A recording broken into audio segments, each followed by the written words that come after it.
So have you seen episode 11 of season 7 of the Clone Wars, Shattered? No? Well, what are you doing here? Go see it. Really, go, now. Well, then come back and we'll geek out together, okay?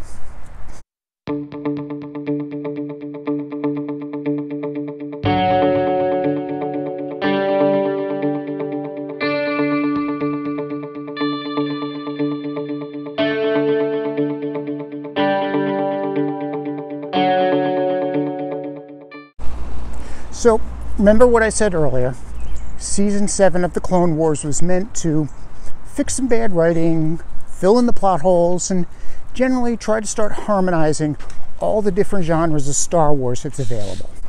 And episode 10 did this really great job of bringing Darth Maul back into the picture so we can start explaining things like the end of the movie Solo. And yeah, that lightsaber duel was just fabulous. So I'm going to have a link below to my video on episode 10, The Phantom Apprentice. So now we're up to episode 11. This is the penultimate installment of the final season of Clone Wars. And this 7th season of the Clone Wars is taking place simultaneously as Revenge of the Sith. It's just doing it from a different point of view. Now, where we left off with episode 10, I was a little worried. I mean, it had started to do a really good job of tying together all the different forms of Star Wars, but I thought maybe the writers had put themselves in a corner. I mean, when we last left off, Darth Maul was captured. What was going to happen now?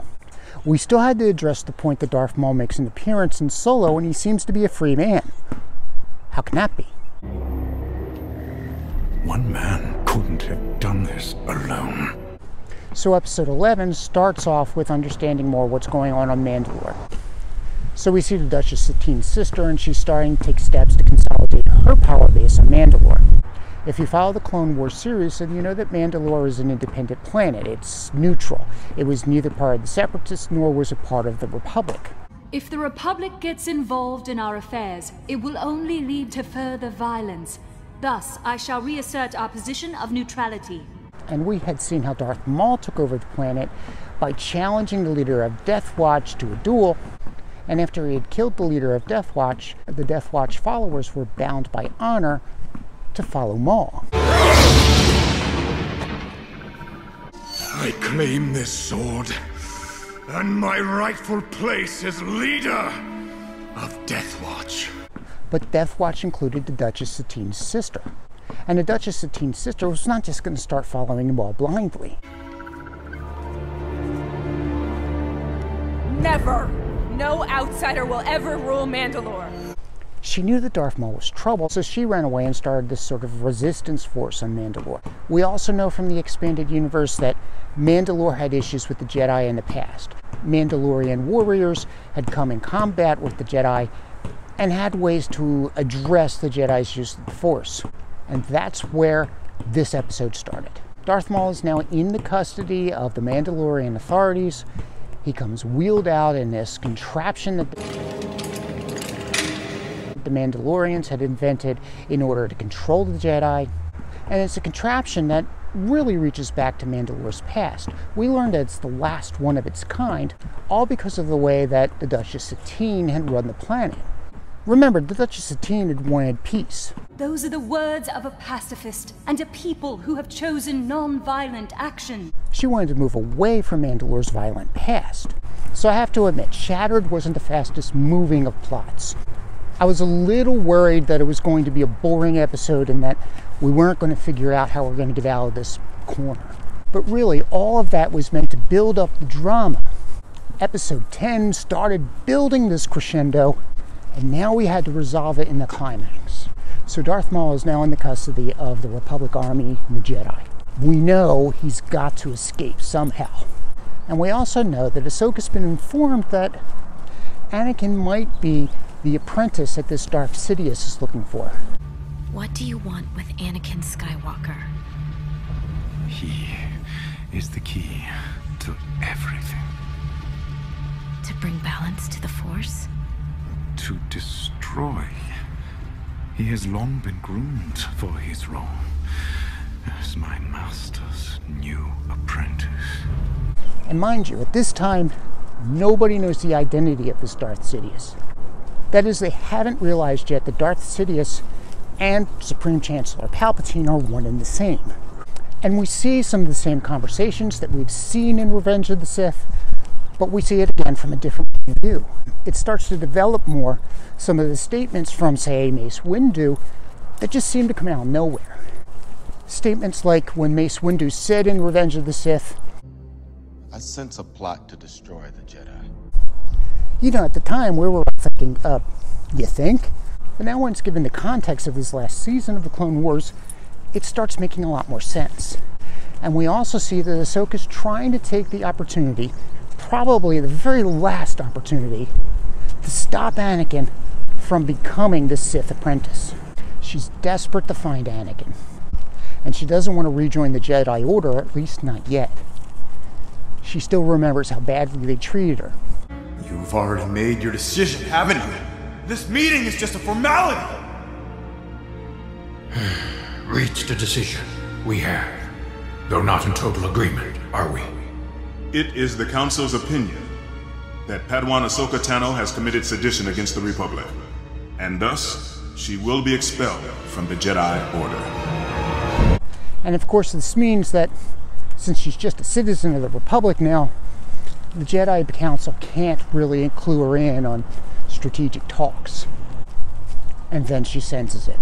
She senses the conflict that happened in the Chancellor's office. I am going to end this once and for all. You can't. He must stand trial. He has control of the Senate and the courts. He's too dangerous to be left alive. She senses Anakin rushing to the Chancellor's aid. I need him! Please, don't! No! She senses the moment when Anakin finally turns. And she senses the beginning of Order 66. Commander Kelly, the time has come. Execute Order 66. Yes, my lord. Now at first I thought maybe the writers had lost it, because Rex was trying to enforce Order 66 and kill Ahsoka. And if you recall back to Star Wars Rebels, Kane was a little hesitant to trust Rex when we meet him again. It was at the end of the war. Our fellow soldiers, the clones, the ones we Jedi fought side by side with, suddenly turned and betrayed us. I watched them kill my master. She fought beside them for years and they gunned her down in a second. Then came for me. Later they said they had chips in their heads that made them do it. Said they had no choice. I didn't betray my Jedi. Wolf, Gregor and I all removed our control chips. We all have a choice.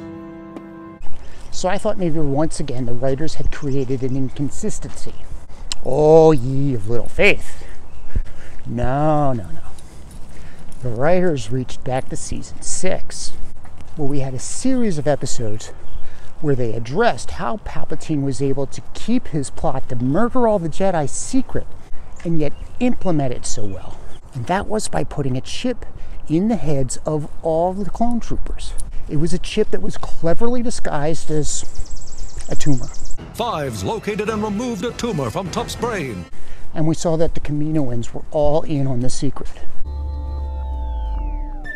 I've been expecting your transmission.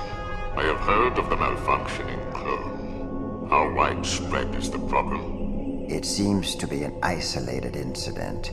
Count Dooku and the Kaminoans did all they could to try to hide the chip and then try to hide the purpose of the chip.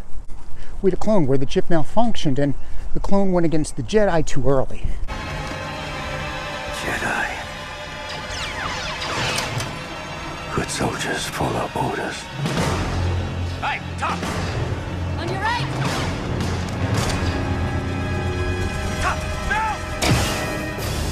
So the Kaminoans tried to explain it away as a virus. This is a virus of some kind. And it was just that Fives wasn't taking that as the answer. Fives, with the help of a medical droid, found that the same chip was in his brain disguised as a tumor. Identical in structure. However, it appears that the one I found in your friend had malfunctioned, while yours is perfectly intact.